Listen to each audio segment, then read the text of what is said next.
SRF Audio. Das ist König Gianni, die Infantino-Story. Lasst doch eine Bewertung da auf der Plattform, wo ihr uns hört. Das hilft, dass noch mehr Leute den Podcast finden. Auch Feedback freut uns sehr an newsplus@srf.ch.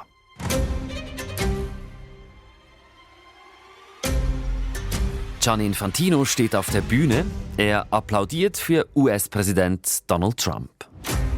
Zwischen Infantino und Trump steht ein goldener Pokal. Sieht ein bisschen aus wie ein Fußballpokal, aber es ist der allererste FIFA-Friedenspreis. Und Infantino hat noch mehr Geschenke dabei. There is also a beautiful medal for you that you can wear everywhere you want to go. I'm gonna wear it right now. Okay. Der US-Präsident hängt sich die Medaille sofort um. Fantastic. Excellent. Und dann holt Infantino aus. Er lobt, wie Trump Frieden auf der Welt schaffe. This is what we want from a leader. A leader that cares about the people. Dabei könne sich Trump immer auf ihn, auf Infantino und die ganze Fußballwelt verlassen.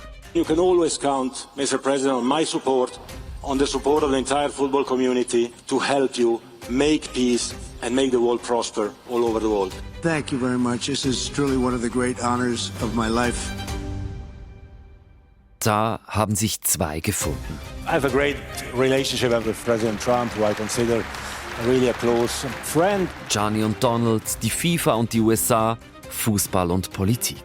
There's no figure bigger than Gianni Infantino in advancing sports washing in more countries. Wir zeigen, wie Gianni Infantino den Fußball zur Bühne für die Geopolitik macht. Und wir wollen mit ihm persönlich über sein Verhältnis zur Schweiz reden. Wie viel Schweiz steckt denn noch in Ihnen? Darf ich das fragen? Wie viel? Ja. Denn auch die Schweiz will mit Infantino Politik machen. Er hat viele Kontakte. Gianni Infantino kennt allen. Bundesrat Parmelin kennt Infantino selbst seit vielen Jahren. Wir waren Schiedsrichter zusammen. Was macht die Freundschaften von Infantino in die Politik und zu Donald Trump aus? Und was riskiert er damit? Infantino is playing a dangerous game, and we'll see how it plays out for him at the World Cup this summer. König Gianni, die Infantino-Story ist eine SRF-Podcast-Serie von News Plus Hintergründe mit einer Recherche von Isabel Pfaff, Oliver Carrison und mir, Raphael Günther. Das ist Folge 4, der Trump-Freund.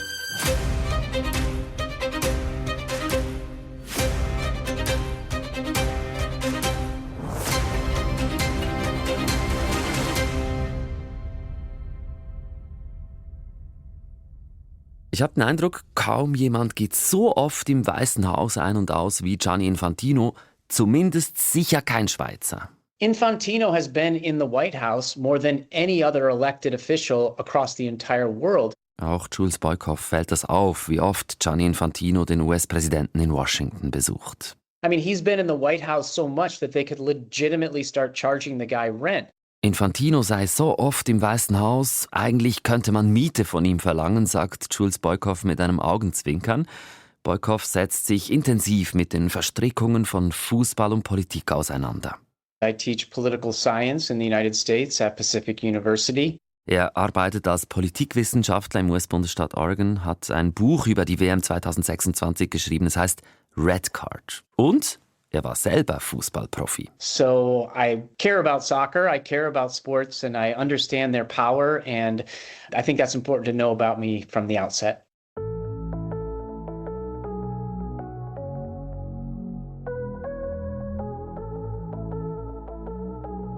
Jules Boykoff beobachtet schon länger, wie nahe sich US-Präsident Trump und Gianni Infantino sind. So richtig aufgefallen sei ihm das zum ersten Mal 2017-18. And that's really when I first started paying attention to the relationship between Infantino and Trump. Infantino obviously leading FIFA Es at that geht damals time. um die Vergabe der WM 2026. Die FIFA entscheidet, wo die stattfinden soll. Und das sei der Zeitpunkt, an dem wohl diese Freundschaft zwischen Trump und Infantino anfängt. I don't think Trump had that much interest in global football until this bid really came along and fell in his lap. Bis dahin habe sich Trump kaum für Fußball interessiert, ist ja auch nicht der populärste Sport in den USA. Dazu möchte ich euch an dieser Stelle auch noch den SRF-Reportage-Podcast International empfehlen. Wir stellen euch den Link in die Shownotes. Da bespricht unsere USA-Korrespondentin, wie die Menschen in den USA, in Kanada und in Mexiko auf diese WM schauen. Und unsere Korrespondentin hat dazu auch Donald Trump abgefangen. This is your friend Johnny from Swiss TV. A word about him? I think he has done a fantastic job. Und obwohl in den USA American Football und Baseball viel bekannter und beliebter sind als Soccer, macht sich Trump damals rund um die Vergabe für die WM in den USA stark. I was a little surprised because I knew that Trump was a football fan, as in American football, but not necessarily international global football. Trump habe damals ganz offensichtlich verstanden, dass er außenpolitisch davon profitieren kann. He did have the sense to know that this was an opportunity for him to stand on the world stage and have everybody pay attention to him. Der Plan geht auf. The member associations of Canada, Mexico and USA have been selected by the FIFA Congress to host the 2026 FIFA World Cup. Thank you. Die WM findet in den USA, Kanada und Mexiko statt. And it's going to be very special. I look forward to it. Trump freut sich. This is a once-in-a-generation opportunity for somebody like him. Eine WM sei aus Geschäftssicht eine einmalige Chance, sagt Jules Boykoff, auch wenn Trump damals davon ausgeht, dass er 2026, wenn diese WM stattfinden wird, nicht mehr Präsident ist. I won't be here. I won't be here. Maybe they'll extend the term. Mit 2 Amtszeiten nacheinander wäre er bis dann nicht mehr US-Präsident. Aber dann verschwindet Trump früher als von ihm gedacht. Er wird abgewählt. Es wird dann auch leise oder ruhiger um den Kontakt zwischen Johnny und Donald, bis Trump das große Comeback schafft, die Wiederwahl und die Vereidigung als 47. US-Präsident. Ladies and gentlemen, the President-elect of the United States, the Honorable Donald John Trump.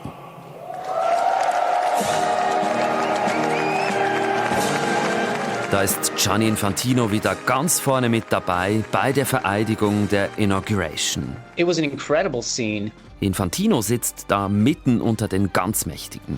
Here you had Gianni Infantino, the president of FIFA, sitting only a few rows behind actual presidents of the United States. Former President Joe Biden, former President Barack Obama, George W. Bush, Bill Clinton.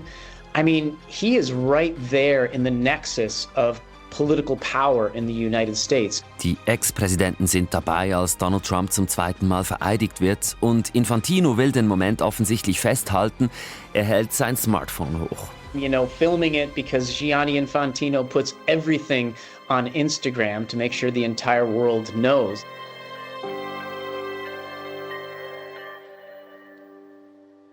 Dass Infantino überhaupt an diese Vereidigung eingeladen ist, das sagt für Jules Boykoff sehr viel über die Beziehung von Trump und Infantino aus und auch darüber, wie wichtig diese Beziehung für Trump tatsächlich sei. Und es zeige, wie Infantino im innersten Kreis der US-Macht angekommen ist. There weren't that many seats on the VIP platform there. So his proximity to power that day spoke volumes, and I thought it was really symbolically important. Neben den Ex-Präsidenten sitzen noch die Tech-Giganten Musk, Zuckerberg und Bezos dort. Die Plätze sind streng limitiert.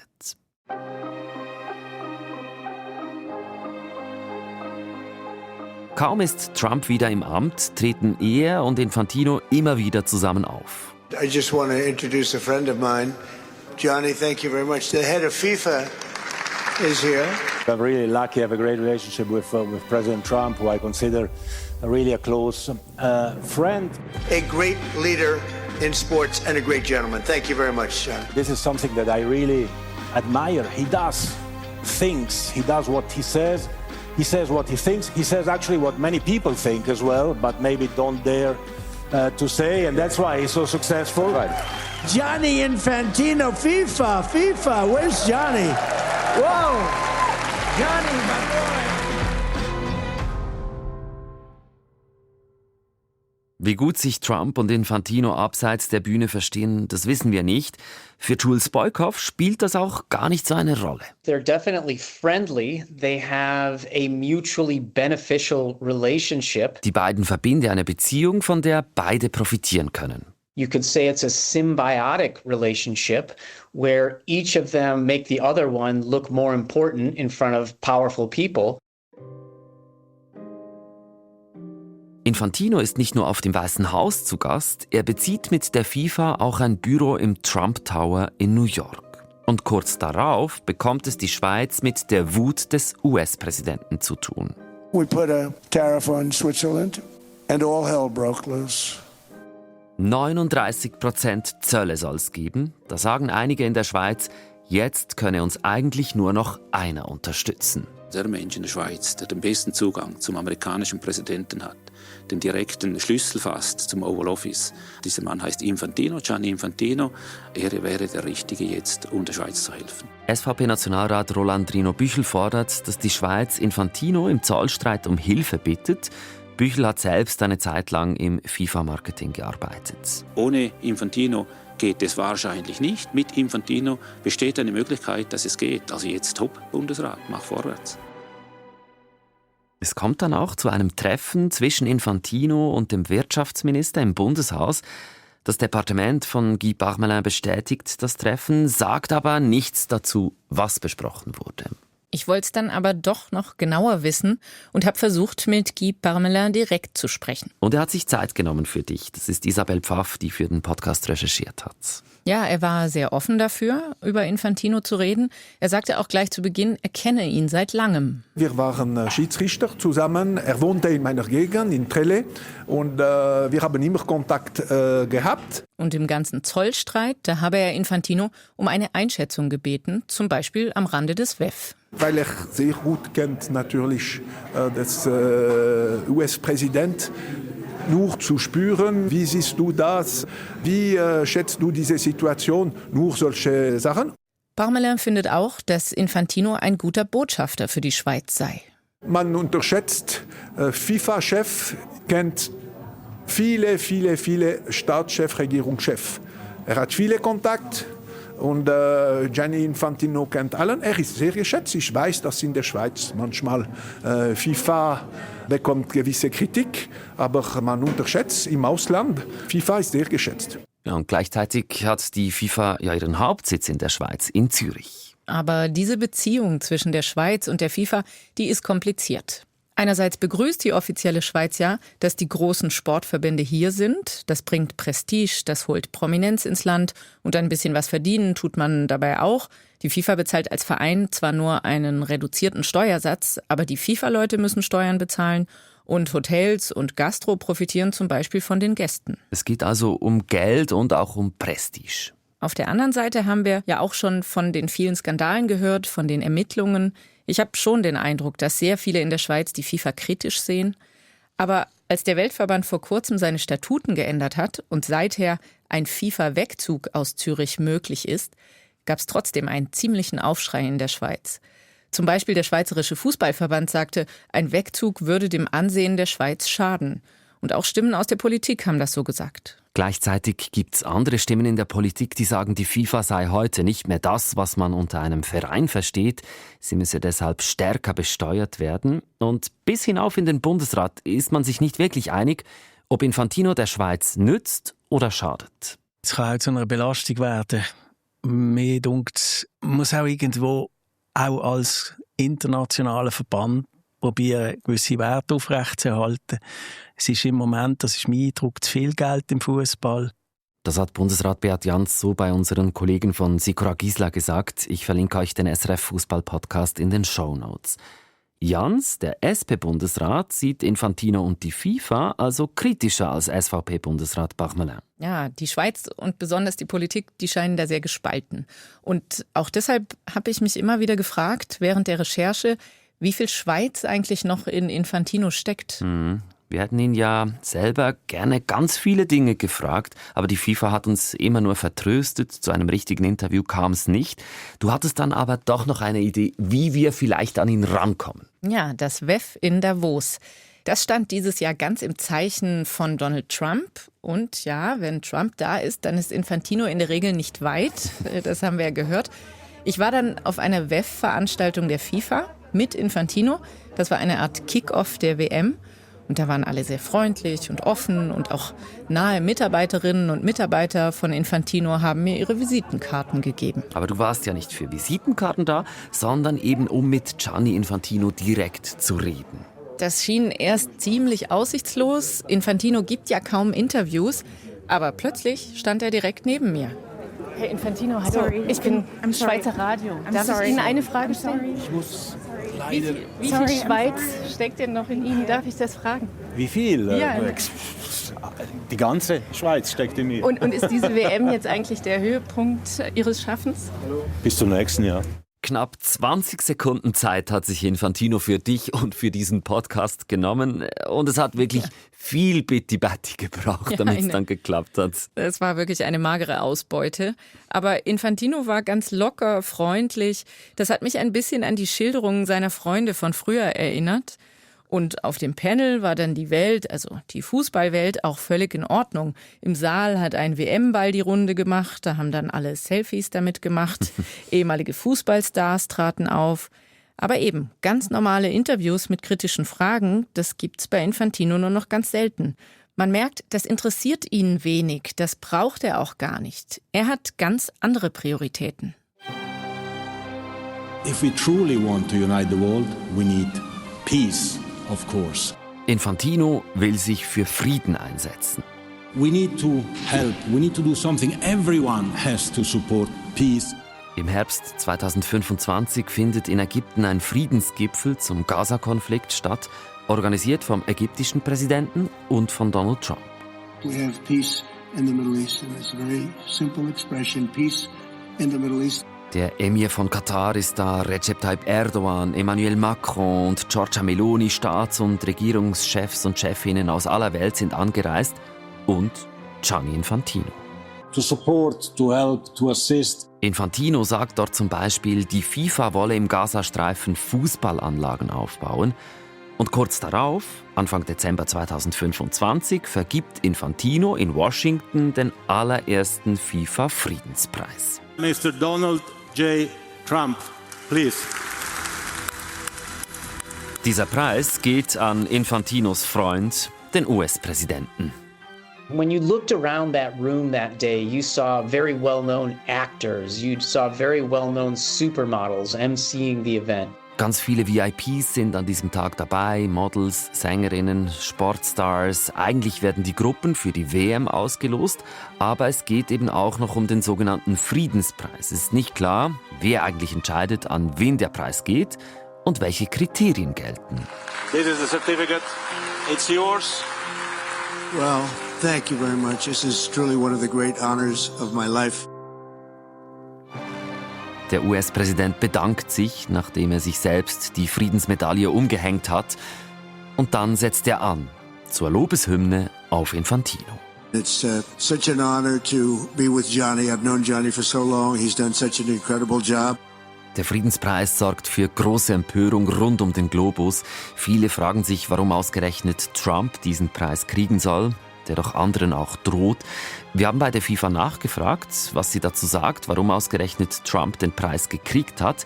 Die Medienstelle verweist auf ein Interview von Infantino mit Sky News von Anfang Februar 2026, also noch bevor die USA den Iran angegriffen haben. Da sagt Infantino, alle Anstrengungen für Frieden müssten unterstützt werden, jedes Leben, das gerettet werde, sei wichtig.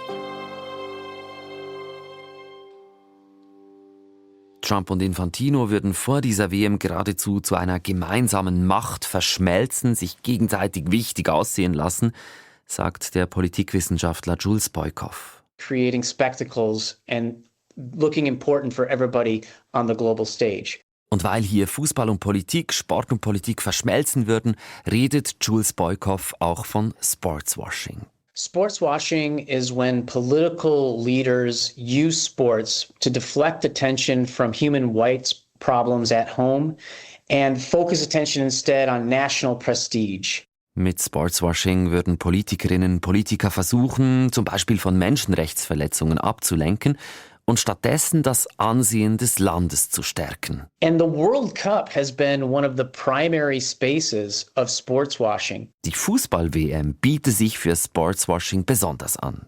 President Putin used the World Cup to deflect attention from his anti-LGBTQ policies, to deflect attention 2018, da habe Putin die WM genutzt, um von der Kritik an LGBTQ-Diskriminierung abzulenken und um das nationale Image nach der Annexion der ukrainischen Halbinsel Krim zu verbessern. 2022 habe Katar versucht, von den Menschenrechtsverletzungen im Land abzulenken.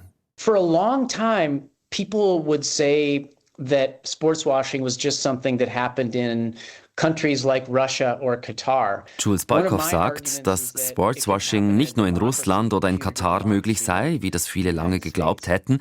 Sportswashing sei auch in Ländern wie den USA möglich. Sportswashing könne eben nicht nur helfen, das Ansehen international zu verbessern, es gehe auch um die Message gegen innen an die eigene Bevölkerung. His popularity ratings have plummeted since his election. And so you'll see him clinging more and more to sports.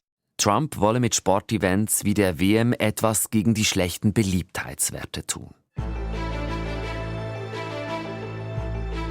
Und auf der anderen Seite, da sei die Beziehung zu Trump und die WM 2026 für Infantino und die FIFA finanziell höchst interessant. They are going to make at least $11 billion from this World Cup alone. 11 Milliarden Dollar soll diese WM der FIFA bringen. Making it the most profitable event in the history of sports. Der profitabelste Sportanlass der Geschichte.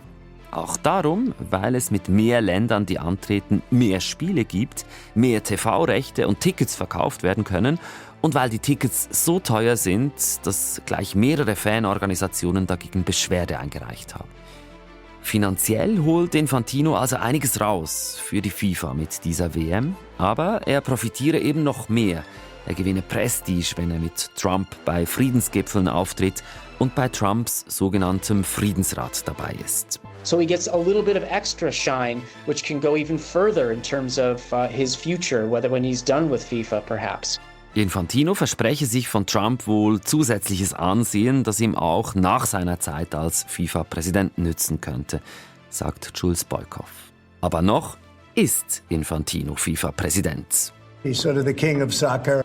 Und damit, so sieht es Donald Trump, der König des Fußballs. Da lache ich.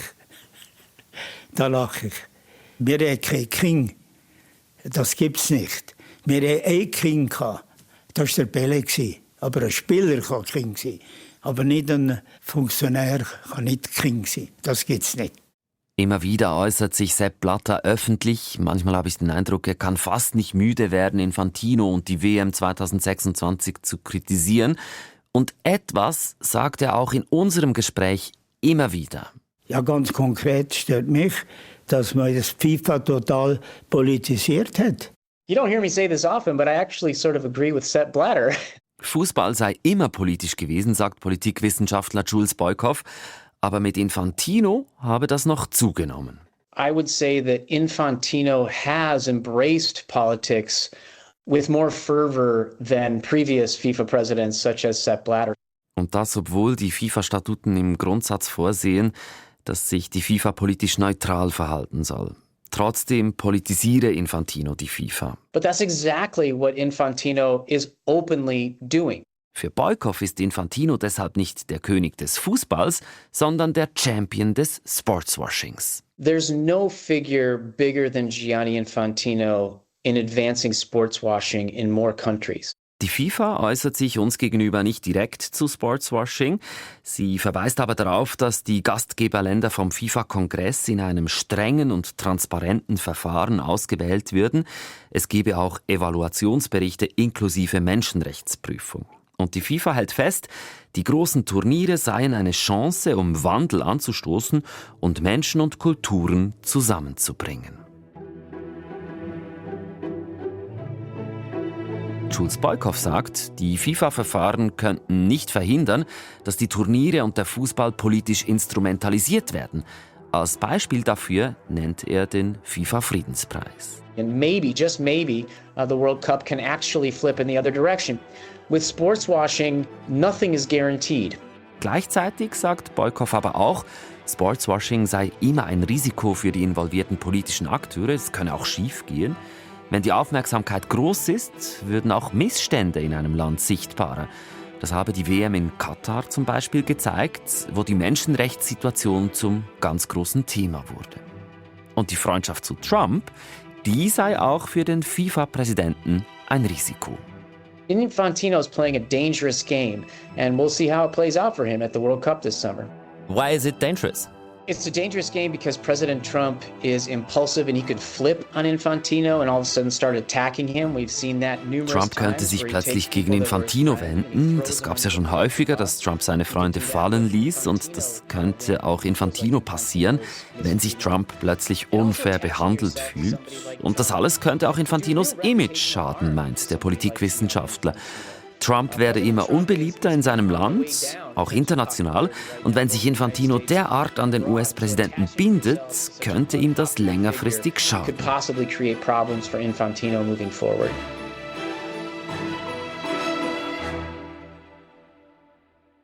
Momentan scheinen beide zu gewinnen, zu profitieren, Trump und Infantino. Aber vielleicht kann das alles für Infantino in Zukunft auch zur Hypothek werden, seine Nähe zu einem US-Präsidenten, der weiterum sehr unbeliebt ist. Naja, aber wenn man in die Vergangenheit schaut, weder seine Nähe zu Putin noch zum Emir von Katar haben Infantino geschadet. Und die WM 2034 findet ja in Saudi-Arabien statt. In Saudi-Arabien sind Hinrichtungen an der Tagesordnung und Arbeitsmigranten werden ausgebeutet, sagen Menschenrechtsorganisationen.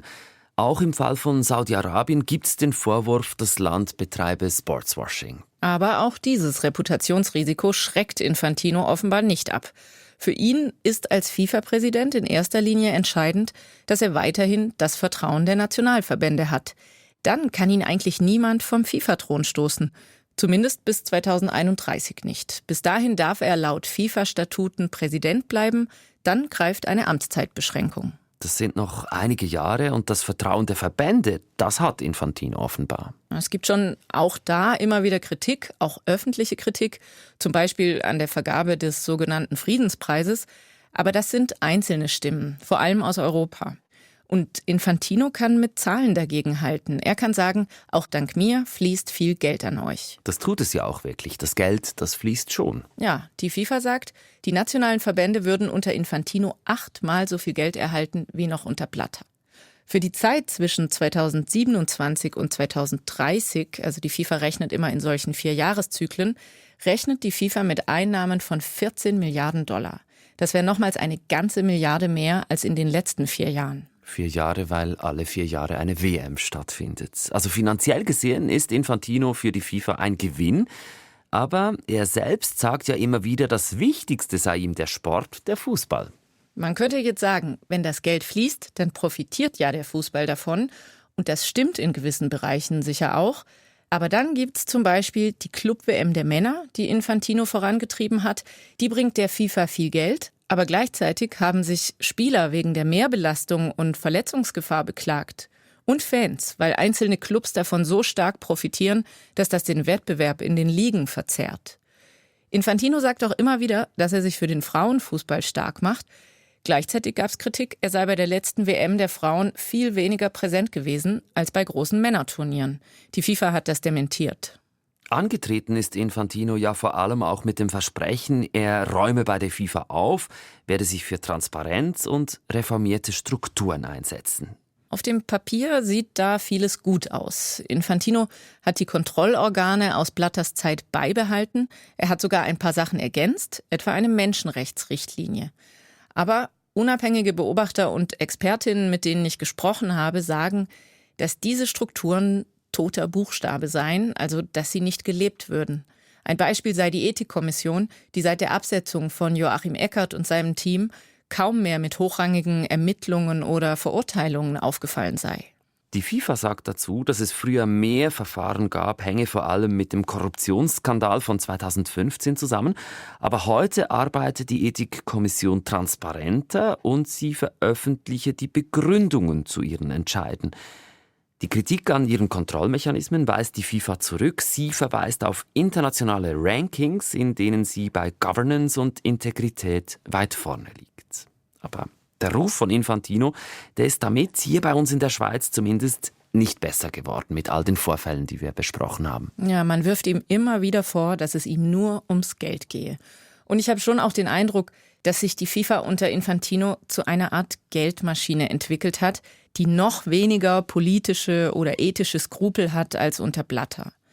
Und die Geschichte hat auch gezeigt, wenn nicht gerade die US-Justiz die FIFA ins Visier nimmt und Druck ausübt, wie zum Beispiel 2015, dann kann dem Verband eigentlich keiner was.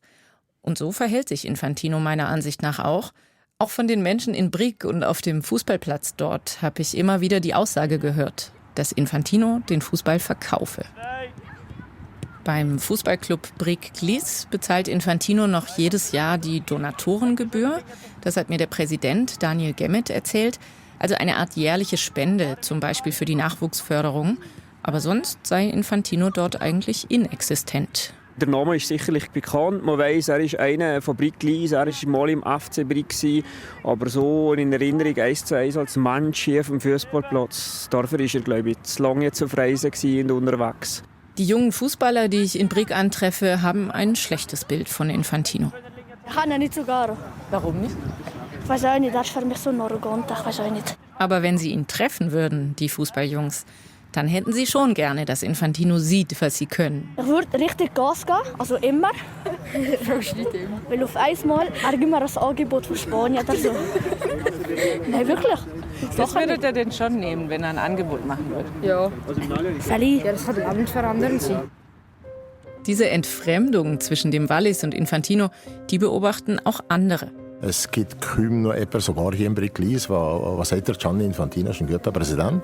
Das hat mir der langjährige Walliser Sportjournalist Hans-Peter Berchtold erzählt. Die Leute, die noch irgendwas gedacht haben, wohl er müsse gewisse Sachen machen, dann spätestens die gesehen, wenn er den Friedenspreis überreicht hat, wenn er seine Laudatio über den Donald Trump und nachher nur das Selfie auf der Bühne, das geht endgültig nicht. Also es ist ja so was von Peinlichkeit, dass sogar die Leute gesagt haben, Moment mal, er ist jetzt zwar einer von uns, aber das ist schon lange vorbei, dass wir irgendwas mit dem zu tun haben. Wir sind fast beschämend, dass der Gianni Infantino aus der Region kommt. Das muss man heute so sagen.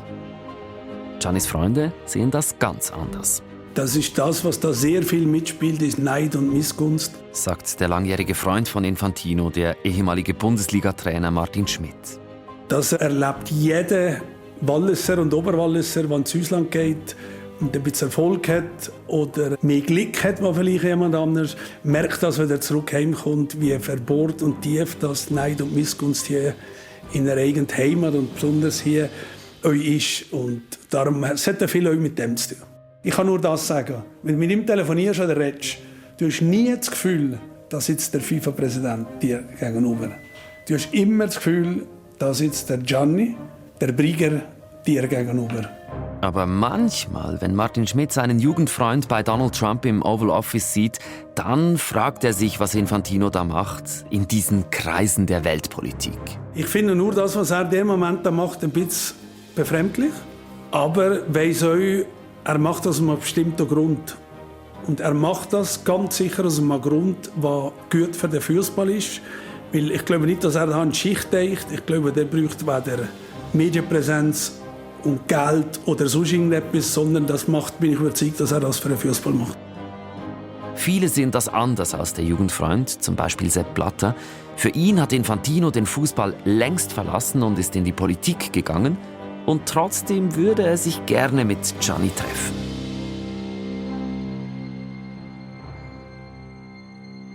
Wie stellt ihr euch so ein Treffen vor? Ja, wenn er nicht kommt, kann man es nicht vorstellen. Er hat alles refusiert. Ihr macht noch doch sicher Gedanken dazu, was der Grund ist, für dass es nicht zu so einem Treffen kommt. Ja, im Grunde genommen sind wir geschiedene Leute. Voilà. Und einer will zurückkommen und der andere nicht. Ja, dann bringt man sich nicht mehr zusammen.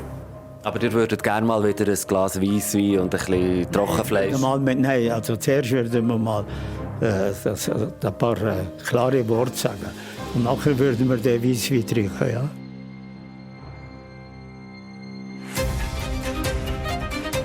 Das war König Gianni, die Infantino-Story.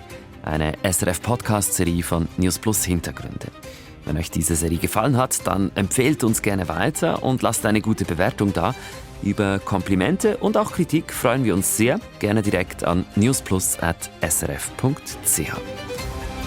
Recherche Isabel Pfaff, Produktion Oliver Carrison, Mitarbeit Lia Saga und SRF Recherche und Archive, Sounddesign Roland Fatzer, ich bin Raphael Günther.